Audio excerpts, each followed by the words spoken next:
किसी जंगल में 4 चोर रहते थे। वे चारों मिलकर चोरी करते और जो भी सामान उनके हाथ लगता उसे आपस में बराबर बराबर बांट लेते थे। वैसे तो वे चारों एक दूसरे के प्रति प्रेम प्रकट करते थे, किंतु मन ही मन एक दूसरे से ईर्ष्या करते थे।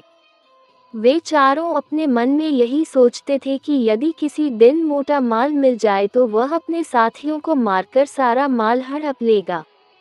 चारों चोर मौके की तलाश में थे, किंतु उन्हें ऐसा मौका अभी तक नहीं मिला था। चारों चोर बहुत ही दुष्ट और स्वार्थी प्रवृत्ति के थे। एक रात चारों चोर चोरी की इच्छा में इधर उधर घूम रहे थे। उन्होंने एक सेठ के घर में सेंध लगाए और घर के अंदर घुसकर सोना चांदी, हीरे जवाहरात, रूपा पैसा सब कुछ लूटकर भाग गए।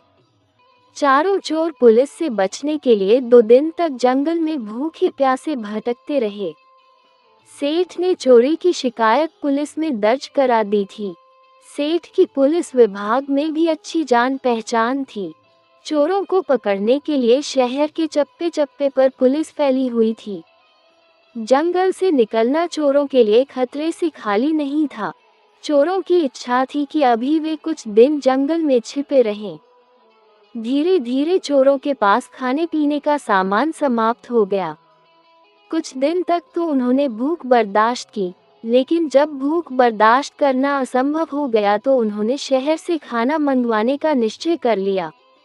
आपस में सलाह करके 2 चोर शहर चले गए ताकि वहां की स्थिति का पता लगा सके और अपने साथियों के लिए भोजन भी ले आएं।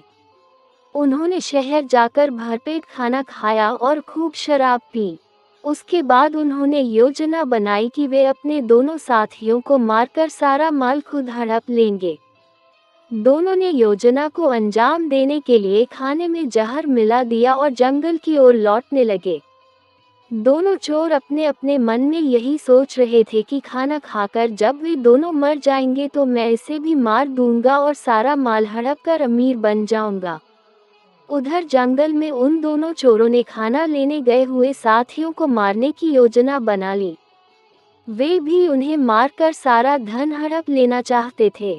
जब दोनों चोर शहर से खाना लेकर आए तो जंगल में ठहरे हुए चोरों ने अपने साथियों पर हमला कर दिया और उन्हें मौत के घाट उतार दिया। अपने साथियों की हत्या करके वे दोनों चोर आराम से खाना खाने बैठ गए।